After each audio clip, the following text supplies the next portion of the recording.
हरे कृष्ण, राधे राधे। स्वागत है आप सभी का हमारे चैनल पर। आज के इस वीडियो में हम बात करने वाले हैं मार्गशीर्ष या फिर अगहन मास की अमावस्या तिथि के बारे में। अमावस्या तिथि किस दिन है, स्नान दान किस दिन किया जाएगा, व्रत किस दिन किया जाएगा, सभी के बारे में आज के इस वीडियो में हम बात करने वाले हैं।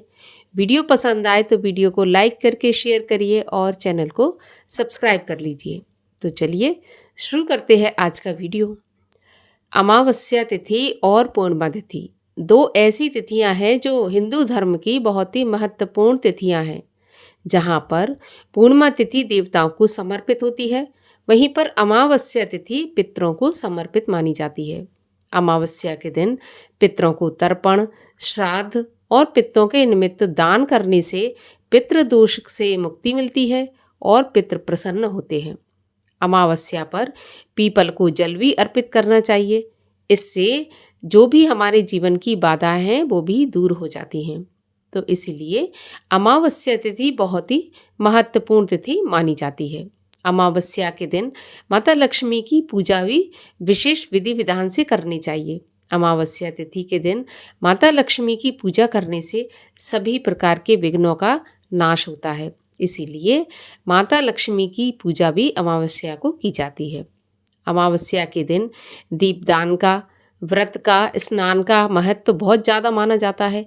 देवताओं के निमित्त, पितरों के निमित्त दान, पुण्य और ब्राह्मण भोजन कराने से सभी प्रकार की बाधाएं दूर होती हैं। ऐसा माना जाता है कि यदि देवता रुष्ट हो जाएं तो मनाना आसान है, परंतु यदि पितृ रुष्ट हो जाते हैं तो मनाना बहुत मुश्किल होता है और हमारे सारे बनते काम बिगड़ते नजर आते हैं। इसीलिए अगर हम अमावस्या तिथि को संभाल लेते हैं बहुत अच्छे से तो हमारे जीवन में कभी भी किसी प्रकार की कोई बाधा नहीं आती।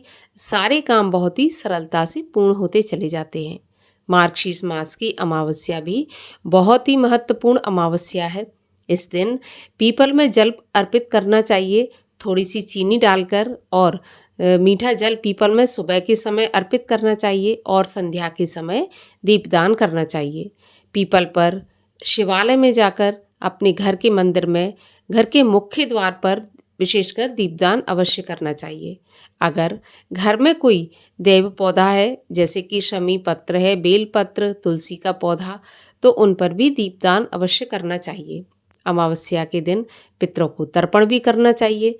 सुबह 12 बजे के पहले पितरों को तर्पण भी अवश्य करें। जब भी पितरों को तर्पण करें तो काले तिल का इस्तेमाल भी ज़रूर करना चाहिए। अगर आप पितरों के निमित्त तर्पण करते हैं, दान करते हैं, तो काले तिलों को उसमें अवश्य ही शामिल करें, तभी वो पितरों के लिए तर्पण या दान माना जाता है।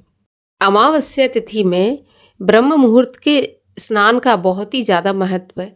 अगर आप किसी पवित्र नदी के किनारे रहते हैं तो निश्चित रूप से आपको नदी में ही स्नान करना चाहिए और वहीं पर अपने पितरों को तर्पण करना चाहिए। परंतु अगर आप किसी नदी के किनारे नहीं रहते हैं तो घर पर ही गंगा जल मिश्रित जल से स्नान करें और पितरों को तर्पण भी गंगा जल और तुलसी दल से मिश्रित जल से ही तर्पण करें।